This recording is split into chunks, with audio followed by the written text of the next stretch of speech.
Hello, I'm Dustin Nation from the Dallas Soccer Show podcast. I'm here with Sandy Tepper. How's it going, Sandy? Good. How you doing today, Dustin? Doing all right. Sandy is the admin. One of several admins on the Southern Lawn Syndicate Facebook group. Have probably about 8,600 members now, which is just getting crazy. And we teamed up together to try to bring some content to everybody. What is more dad for Father's Day than like taking care of a lawn that is as beautiful as this lawn back here? And everybody's going to aspire to get a lawn that looks nice and you could be proud of, drink a beer, and get a domination line. Let your kids play out there, get the dogs out there. There's that part too. Yeah, and it's all for having fun, right? Isn't that what it's all about? That's right. So we're here at Toyota Stadium, and we are going to interview the head groundskeeper, Alan Reed, today. We're going to pick his brain about all the nerdy grass things from, from products that I can't even tell you what they do, to how you can apply some of the same techniques that Alan does here at the stadium, Alan and his crew do here at the stadium, how you can do that at your house and, take that first step in the lawn journey. Yeah. So, come on. Well, we're joined now by Alan Reed. Alan, what's your official title here? I'm Director of Stadium Grounds. Stadium Grounds. How long have you been here? Since 2005, April 2005. So you guys recently resodded the field. What was the decision behind going with Latitude 36 versus some of the other Bermuda varieties that are out there? So when we opened up in 2005, we were all to play 419 everywhere. It's kind of the going grass 15 years ago, 16 years ago, whatever that was. As when we opened up, we were just event after event after event, whether it was concerts, high school football in the fall, all the soccer matches that we do. 419 handled that okay, but as year 3, 4, 5 went on, some newer grass varieties started coming out, available to us turf managers. And I think about 2011, we kind of played with some Latitude in some areas. I think we had stripped out the middle one summer and threw some Latitude in there. And that fall held up great to our high school football. And following season, that summertime, about this time of year, we just went in and did a full field resod with Latitude. Had great success with it since. So with the events that you have here and the traffic, Latitude holds up a little bit better than the 419? It does. It's a little bit, it's marketed as more cold tolerant than 419. Okay. So that gets us later into the fall season with it still kind of actively growing. And so it doesn't just shut down on that first 50-degree night. It'll keep going. It takes a little bit lower temperature, so it can handle the less sunlight that we're getting in the fall. It stays active with less light. And so we get that little bit of extra growth into middle of October, which gets us almost to high school football, where we're still getting a little bit of recovery. And that probably helps a little bit with the rye transition? It does, because it'll green up earlier too. So it'll help us on the back end of the season. It also helps us early in the year. So say around March, April, it's starting to green up and it'll get going around May 1st. So when we do transition naturally, instead of resodding, that little, that extra 3-4 weeks of green up helps us, because the 419 that we still have on the complex, it really doesn't do anything until after May 15th. Wow. And it's been later this year.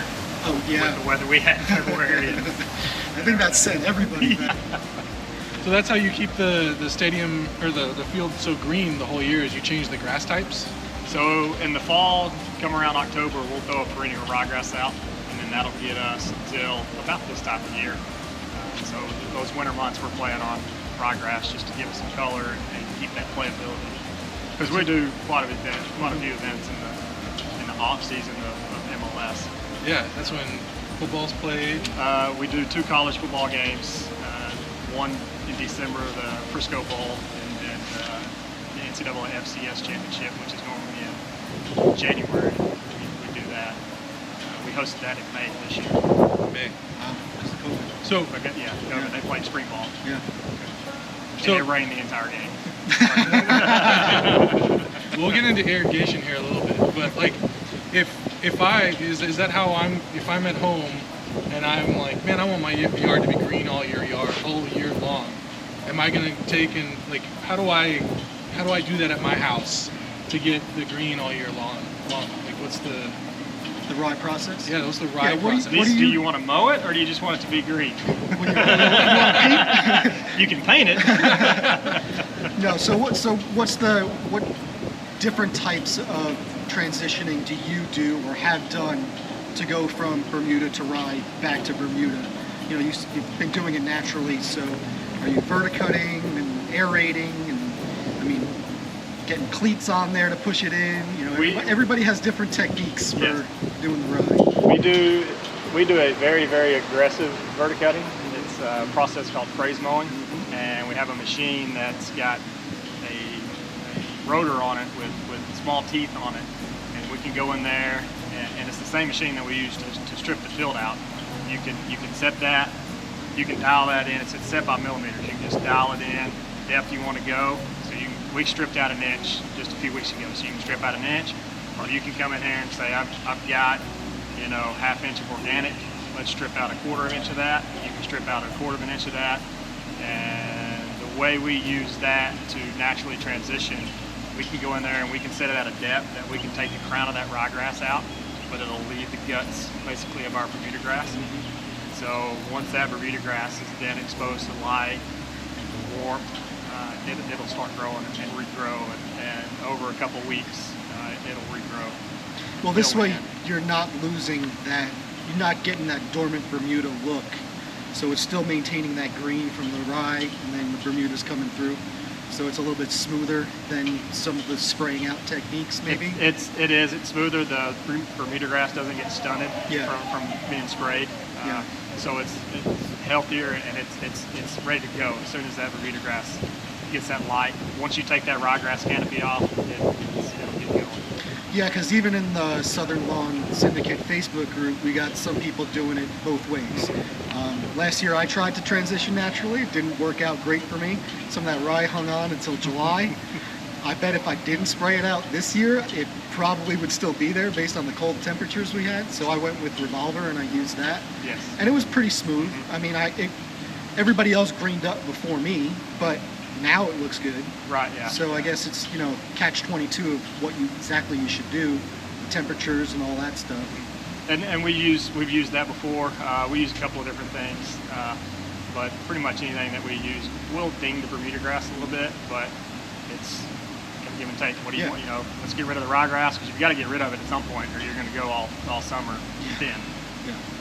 And if you do go that route of overseeding in the fall. Overseed's almost the worst thing you can do for it, but it looks good all year. Yeah.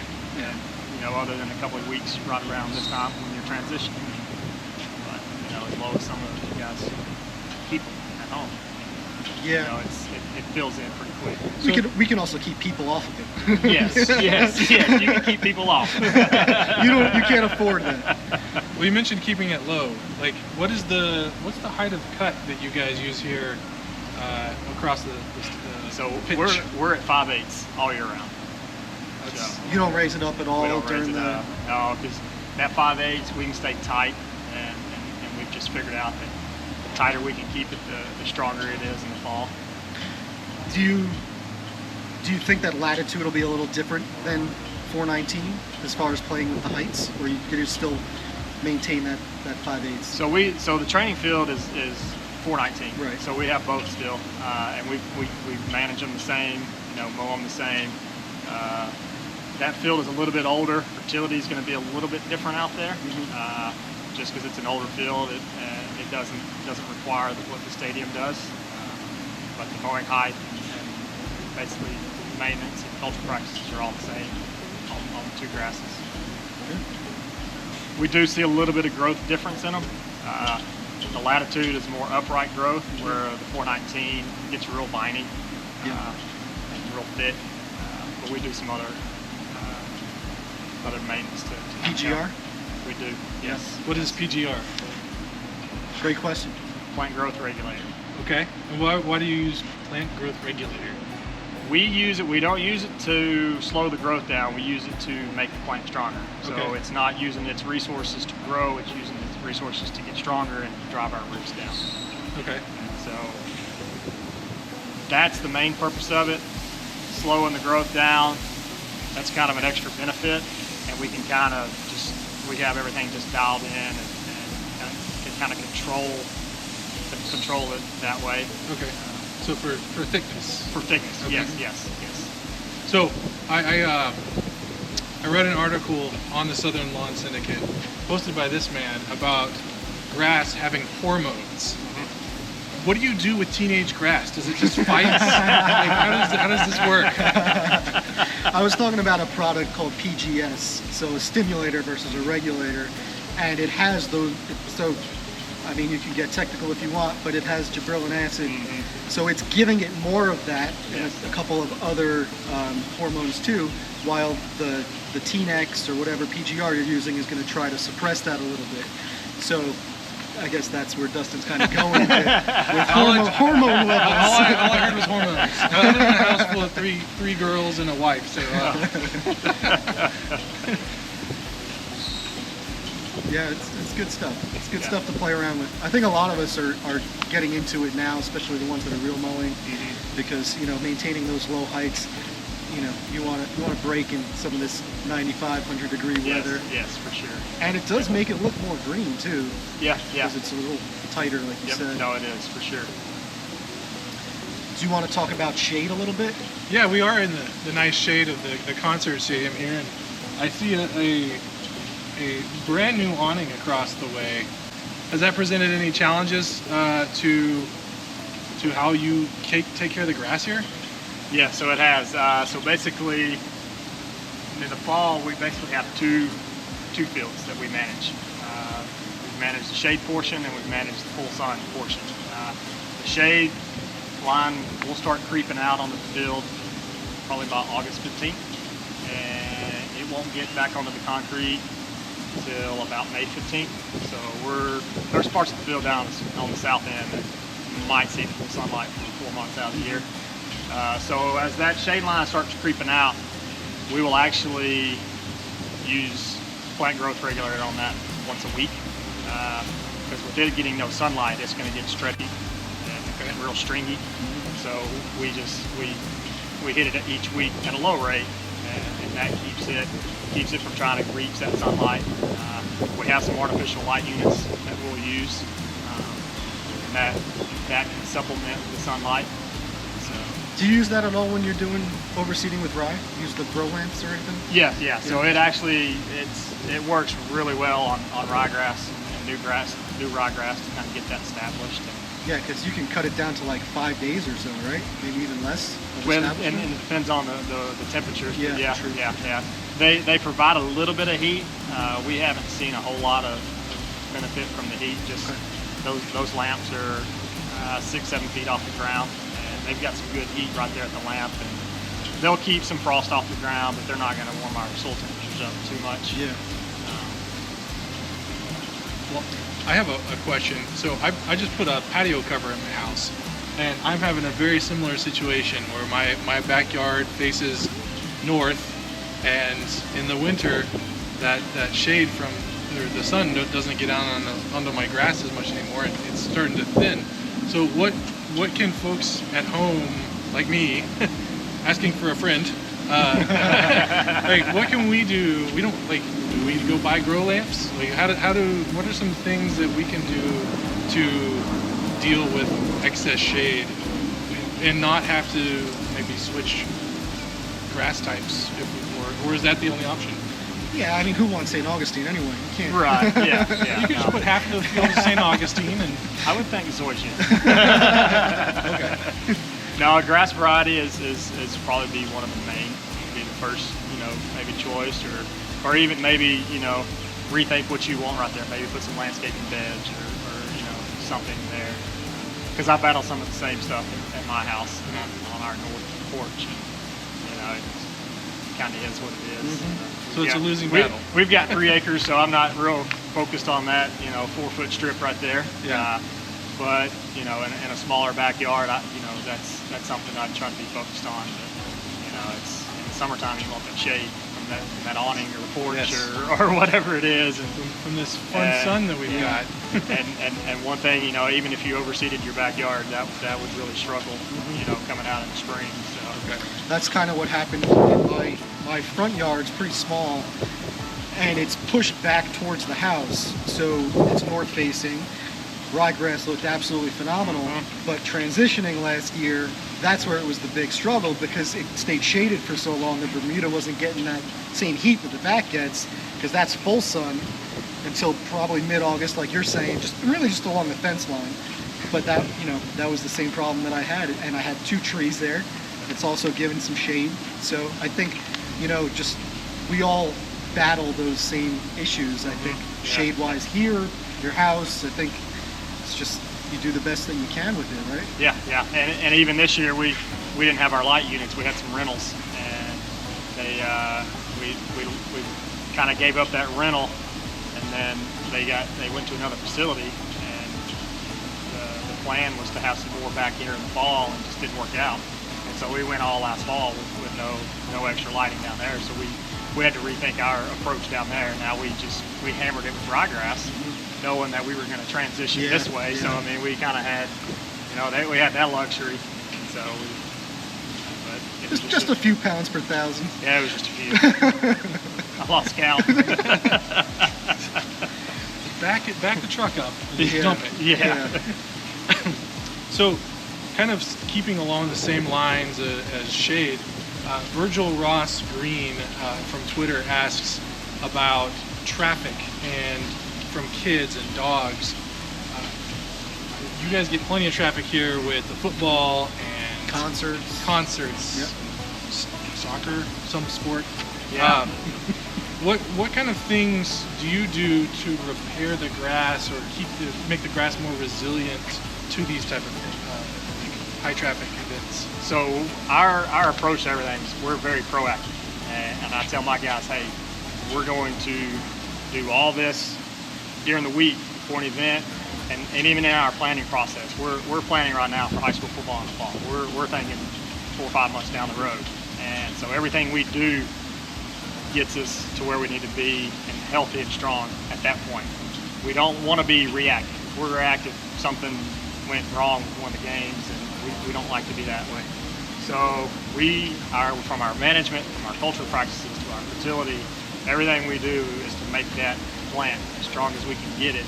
So when the game's over, we put a mow on it, and we come back on Monday. So we took that philosophy on probably, I'd say, about 6 or 8. How long have I been? 16 years? So it's actually been longer than that. It's been 10 years probably when we started doing that. So those first few years, when we opened up, we were doing high school football, concert. We were doing 6, 7 concerts a year, plus all the soccer we were doing, and nobody was really doing what we were doing, in any other MLS stadium. NFL guys were doing it, but they do it in the summertime when there's no event, in the spring, nothing's going on.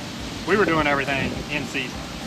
And starting out, we're like, all right, let's just ammonium sulfate.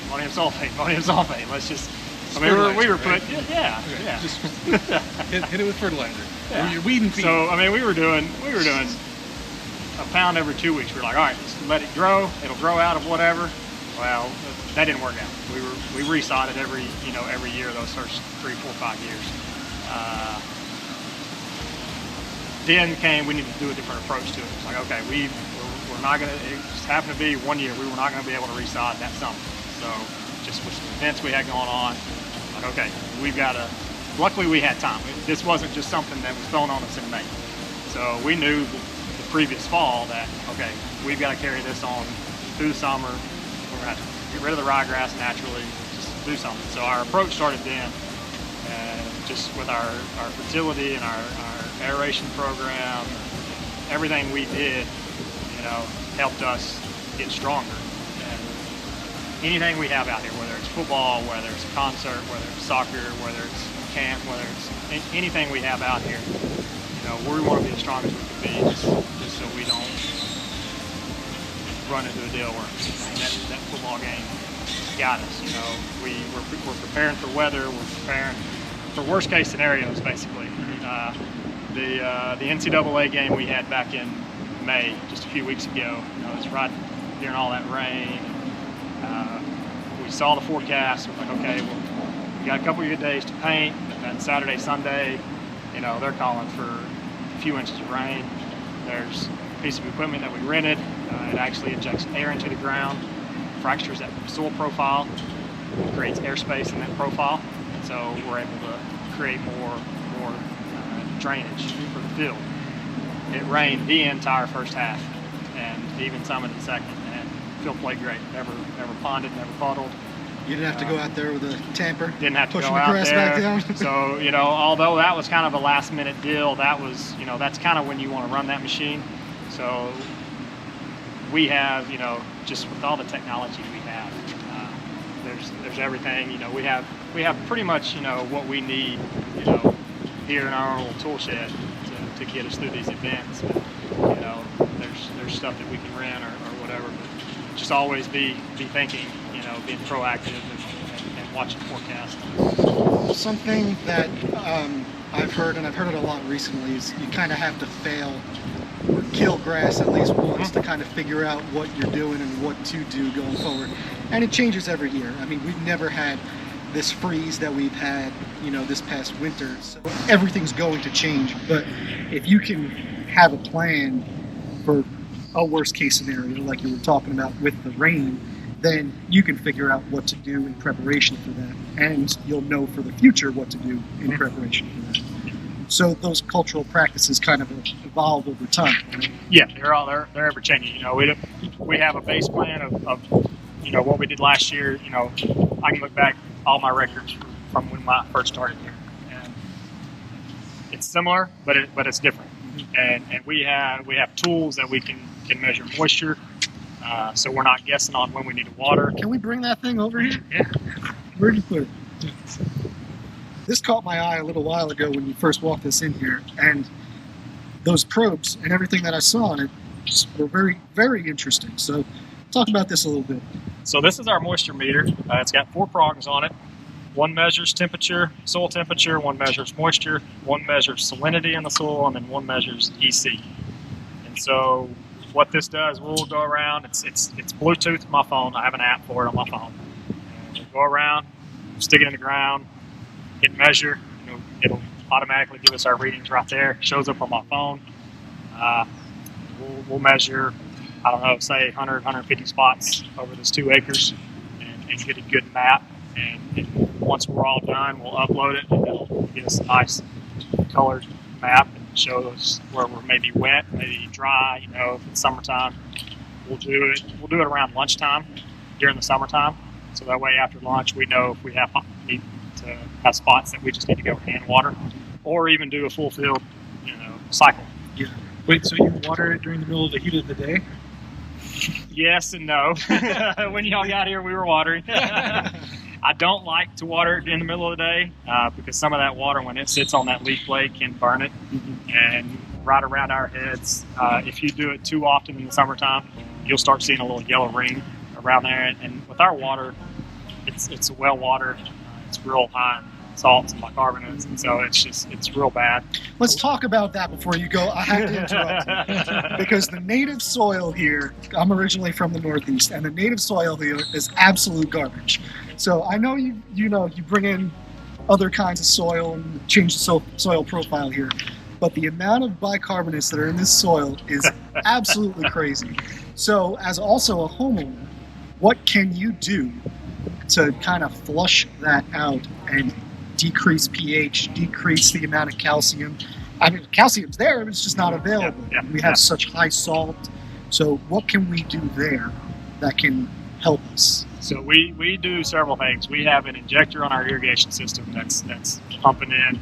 It's testing the water, and it's pumping in what it needs to kind of lower our pH. It's like fertigation kind of thing? It is, yeah. Okay. Yeah, basically. It helps our pH of that water coming out. It doesn't do much with bicarbonates and the salts. We do all that once they get into the field.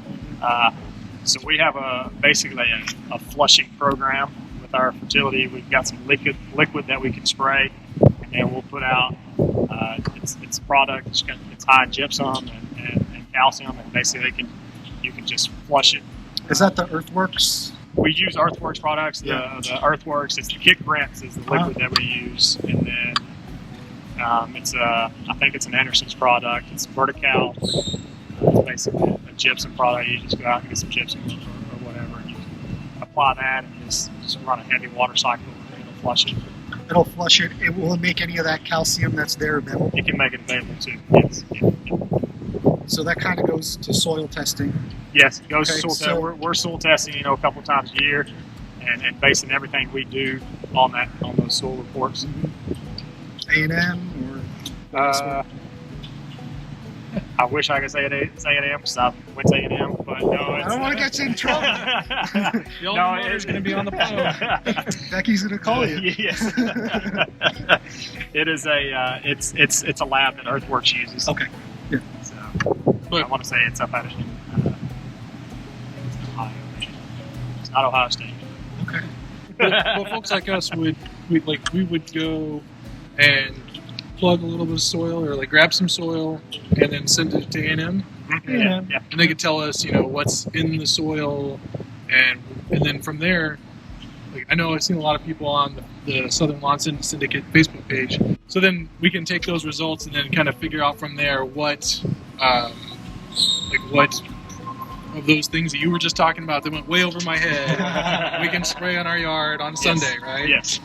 So that'll give you a baseline of where you are, whether it's your pH or, it should give you some salinity, some bicarbonate readings in there. Don't focus too much on your NP and K. It's all that other stuff. You're going to need that anyway, right? You're gonna put that out. Okay. But you need to focus on, because a lot of times you have your NP and K in there, it's just not available. And if your pH is out of whack or everything's just bound up and tied up and just can't get released, that goes back to the fertility as well, and basically how we fertilize here. So maybe an analogy of some sort, right? So like a high pH, from what I've heard, can lock up phosphorus, right? So what does that mean? That you have phosphorus in the soil, but it's just kind of sitting there. Mm-hmm. So if you're able to bring that pH down, flush some bicarbonates, put down some sulfur, drop that pH, you might be able to use some of that phosphorus that's in the soil. Yes. Yeah. Simple enough. And the way we fertilize here, we've kind of gotten away from. We still use synthetic fertilizer, but we've kind of gotten away from using synthetic fertilizers. All of ours is. It's not organic. It's organic, but it's not organic. It's a carbon-based fertility. We're basically feeding the soil, feeding microbes in the soil. We're making everything healthy in the soil. So if we can make our soil healthy, that'll make our plant healthy. You can over-apply synthetic fertilizers to where you're almost just if you don't have a soil report and your soil's not right, you could just be throwing away money putting out fertilizer. So that's why we base everything on our soil reports. We do 2 every year. Could probably do more, but we've done more in the past, but they've always kind of been consistent. And the program we're on now, it stays pretty consistent, especially with our NPK and miners and whatnot. We're really, with the bad as our water is, we're really focused on our pH and bicarbonates. Trying to get those flushed out, which is always a work in progress, especially in the summertime, because we may be flushing the field, but we're just flushing it with bad water. Right. So it's a constant battle in the summertime. This year, we've had one of our best soil reports. Congratulations. Yes, but we haven't been irrigating. Yeah, exactly, right. So our bicarbonates and our salinity, it all looked great this year. Mm-hmm. Of course, we were getting flushed with natural rainwater. So we talked a little bit about kind of the soil makeup, and you talked about how terrible the clay is here. I noticed you put sand on the top of your field. Is that to kind of help with the clay, or is that for leveling? Or so our field is built. It's USGA spec field. It's 12 inches of sand. Okay. And so we top dress with our original sand. Our original sand was 85% sand, 15% peat. And 15, 20 years ago, they put in all that organic to kind of help hold moisture. Straight sand, you're not going to hold any moisture at all. So when we top dress, we just go straight sand now. We've applied since we've resodded. We've put out 50 tons of sand on this field in 2 different halves. We put out about a 30-ton rate, and we did a 20-ton rate today. Today? And you're aerating before you do that? We aerate after. We sand it, and then we aerate it, and that kind of helps knock it in and kind of smooths up any tracks from our top dresser and whatnot. And you roll it afterwards? We will roll it tomorrow. Okay. Yep. We'll run a water cycle on it tonight, soften it up a little bit more, and then we'll roll it smooth tomorrow. I mean, if we walked out there, we'd probably see some sand, but really all we see is right over here. Yeah. You'd see some if we walked out there. I'm sure, Yeah. We'll get some shots of that. Yeah. From here, 50 tons? I know, you can't tell. I can't tell at all. That's crazy. First half was, when was that? A week ago? No. It's all running together here. But yeah. Over the last 10 days, did 30 tons and then 20 tons today. So at home, when we've got, what kind of things would you recommend for top dressing at home in order to keep, our lawns healthy and working, and level and all that stuff? I don't know if I'm using the right terms here yet. No, you are. Yeah. I'm just getting started in this lawn journey, but what would you recommend that peat sand mixture to kind of, or did you just go straight sand on? I've always done straight sand at home. Mm-hmm. It's just easier to work with and fill in low spots. You're going to have enough organic just build up just from your soil and from your grass clippings if you're not catching. And then you can, over time, you can change the profile of your home lawn just by, it's a pain in the butt to get out there. And I've seen guys spread their whole yard. I've seen guys just do low spots, but you can change the makeup of your home lawn by just top dressing. Even yearly, Now, is that going to turn my clay into concrete? You're missing cement. Oh, okay. Yeah, I've noticed that because when I'll pull cores, I'll still see that, now it's probably more like an inch of sand at the top and garbage at the bottom. So building it up every year. Yes, yeah. What about, this is Texas. We have fire ants.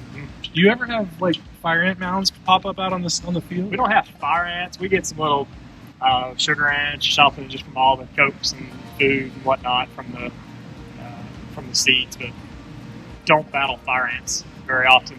We do battle some fire ants and stuff out on the complex. We use a product called Top Choice that we'll use once a year, I believe. Spread it out in October, and you can do the entire field, or you can just band the field depending on how much product you have. So, and that seems to work really well out there. Is that commercially available? I think Site 1. Site 1. I think so. Okay. Top Choice. All right. It's not much. It's 100 pounds an acre maybe. So 50-pound bag, 25-pound bags will do the majority of the problem. Yeah, nice. They come in 50. So when you're overseeded with rye, what is the fertility like for you? Because there's a lot of people that talk about fertilizing Bermuda while it's dormant can potentially damage the Bermuda coming out of a frost. So do you manage your fertility program different with overseeding the rye versus heat of the summer with Bermuda? We don't. It's all the same all year round basically, and everything we do, just keep that plant strong. And, whether it's the dead of winter, whether it's cold, or whether it's hot, we're trying to decrease the stress that we put on that plant, whether it's the weather, whether it's stuff we do mechanically, or whether it's foot traffic. So we're always geared to lower stress. So it'll just work a little slower. Yes, yeah, because our soil, the soil slows down in the wintertime. It backs down. I say it's the same, but come, we don't do much, November, December, January, and February, just because, we're not that's the time we may throw some synthetic out just on the ryegrass just to give it something. But just because our soil, Like a pound of ammonium sulfate a week or whatever. not quite that much. So we spoon feed. Those days are over. Those days are over. Those days are over. We might use 8 pounds of peat a year total. Per thousand or Per thousand. Yeah. Yeah. So per thousand, we might use 8 pounds per thousand a year. And that's liquid, granular, everything together. If we do any ammonium sulfate, we'll do some in the fall during football in our, down the middle, hash marks, sideline areas where the players stand, and we'll do that at, no more than a quarter of a pound per thousand. So it gets a pound a month, maybe. So I haven't seen your soil report, but if you're putting down 8 pounds of nitrogen, and however your soil says, as far as the P and K, what is your baseline there? I guess generally speaking, not to go into too much on your soil, but 8 pounds of N is going to use, maybe half the amount of K. So are you trying to balance out all of those plus what's in the soil? No, it's a lot. It's years of experience with this program. Okay. Like it's not a high nitrogen program. You're not going to see that grow. And if a lot of people, if they're not seeing it grow, it's not doing anything. I don't care. I like to see it green and growing, but we manage with growth regulators, and we're not pushing growth. Everything we're doing is just making that soil happy. So we know we have the nutrients in the soil. If we can get microbes and just get everything dialed in just right to release it, we're going to have a great field. And it took me a while to buy into it, yeah, and just kind of go away from that old school way of thinking and just, if it's not growing, it's not healthy. Well, yeah. We go out here after a soccer game or after a football game, and you can't tell they were out there. You're like, oh wow, our program's working, and then it recovers. I tell everybody, come Monday you'll see a little bit of wear, but come Thursday before football game or the next soccer match, you won't even know they were out there. So it just, you don't visually see it a lot, and homeowners are going to see their yard grow. Right. And if they're not cutting anything, they're probably going to think something's wrong. But the way we manage with growth regulators and not pushing much in, we're happy, dumping once or twice with our baskets when we mow each time. So we don't want to get a whole cart full because we're just, and I feel like that's just wasted for us. And then you have to worry about, I guess, if we want to get into the weeds about ET and all that, you losing more moisture in the soil and on the grass, and you get some brown spots, and you're taking off too much. So, and I say we're not, don't want to do more than a bucket or two. We are mowing 6 days a week right now. yeah, So you cut that down to 2 or 3 times a week. You're going to be cutting. We're growing. It's just not excessive, because that can make it, that in our mind that makes the plant weak. I think that I mean, I've been using PGR for a couple of years now, and I think that's, especially going forward, I'm going to have a baby in another couple of weeks. I have one already, but I'm still able to get out there 3 times a week. But, having that little less growth on top will make it easier for me to get out there, at midnight while somebody's sleeping. Yeah. You're that guy? Where's that guy? And there's several that have brought, they've got grain on ones out now that you can put out when the grass is wet, and it'll stick to that leaf and absorb it that way. Or you can put it in a little sprayer and go spray. Yeah. So, for homeowners, and just starting out on their journeys like me, where you kind of got a meh yard, but you want to have something nice like this, what are some steps that we can take to start down that path? Number one, I'd say, is mowing. Mowing is probably the most important. Not only mowing, but make sure you have sharp reels or sharp blade. We're mowing 6 days a week right now. We're at 5/8 of an inch, so basically the shorter you mow it, the more often you're going to have to mow it. So a lot of the times, and we've seen a lot of this here lately, is we haven't been able to mow for 7-10 days, and you go out there and you just have your mower just set at what you mowed at the beginning of the season on. You go out there and you scalp it, you start seeing yellow spots, just kind of sporadically, or the whole thing's yellow. It's just, it grew more through the wet season or through the wet rain, and we just kept it at the same height and scalped it. So if you do run into that, just raise the mower up a little bit, and then you can just kind of slowly, work it back down to the height you want to be at, and not stretch that grass too much. And don't be scared if you do scalp. Yeah, it's gonna grow back. It's gonna grow back. It may not look good for 7. Bermuda. You can't hurt. The more we do to this Bermuda grass here, the more we damage it, the more we tear it up, the better it comes back. Well, we were talking about that a little bit before we started. Is that this has only been down for 18 days. You've already threw a ton of sand on it. You've already aerated it. I mean, you're beating the crap out of it. And verticut it twice. You've verticut it twice, of course. 50 tons, not just 1 ton. Yeah. Well, that's true. So I mean, we do beat it up, and as soon as it hits the ground, we're getting it to the way we want it to play, because it's going to come in healthy from the farm, but they're not verticutting at the farm. They're managing it at 1/2 inch, and that allows us to get it in here and let it settle in for a few days before we start mowing it at our 5/8 of an inch. So they're mowing it a little bit shorter than what we are, but as soon as and we probably would have been more aggressive with it, but we were getting rain, every day, every 2 days, and so with the cloudy skies, we couldn't do some stuff just because the sand wouldn't dry out with the top register. So we've really been aggressive these last 10 days. So we digress, but mow. Yes, mowing is important. What else can we do? So that's the number one thing? Mowing is number one thing. Soil test. Soil test. And then after you get a soil test for fertility, whether you have time to go out there and spoon feed it, weekly, bi-weekly, whatever it is, or you want to just stick to the main holidays, Easter, Memorial Day, 4th of July, Labor Day. 4 times feed it real good 4 times. Feed it 4 times a year. You can go light. I mean, you don't have to be too aggressive there. Okay. Just kind of base a lot of it on your soil test, and then pre-emerge, hit or miss, Halloween, Valentine's Day, earlier in some areas. Okay, so but not if you're going to put down rye. But not if you're going to put down, correct, not if you're going to put down rye. If you're going to put down rye in the fall, don't pre-emerge. Okay. And the ryegrass will actually help shade out some of the weeds. How do you manage POA with rye? Because you can't kill one without the other. So yes. Are you phrase mowing, or how are you? We do phrase mow our training field, okay. And we're able to get in there and pick out the weed seed bed and have a clean field. But we're open air. We're going to get some POA seed to blow in.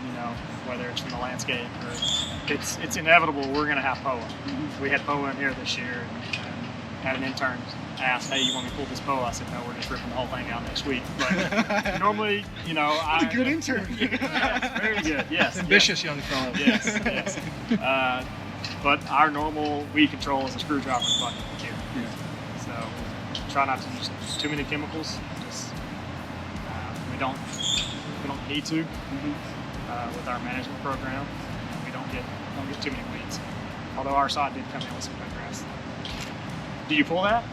No. I know that. My wife pulled some yesterday, and I was like, "You're not supposed to pull that."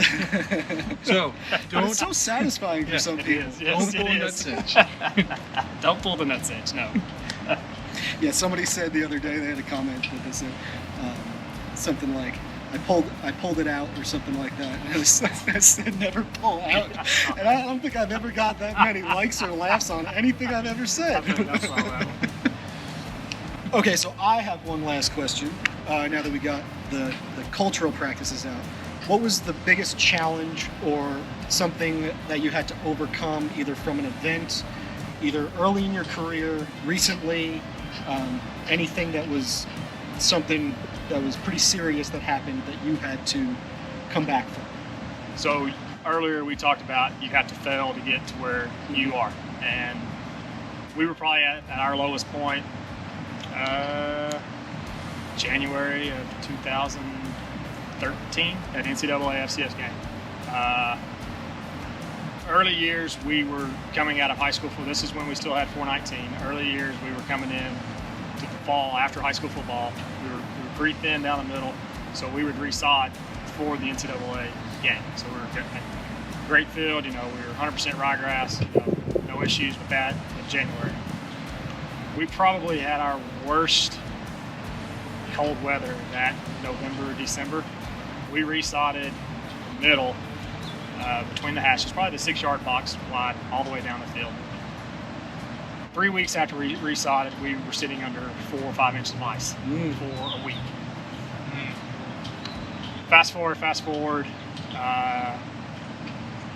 Couldn't get any ryegrass to germinate on the rest of the field.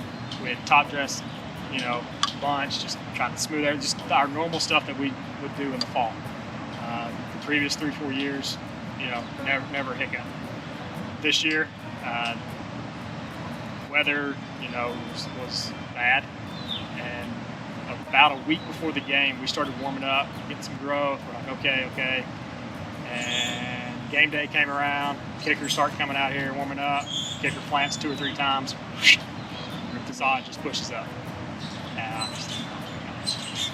So, get with the rest. We're like, hey, we're going to do what we can. You know, the whole field's not going to be like that. I think it's just going to be bits and pieces. I would say probably 90% of the field was fine, but that 5 to 10% of the field that was bad the entire game. It was a disaster. It just looked like landmines out there just going off.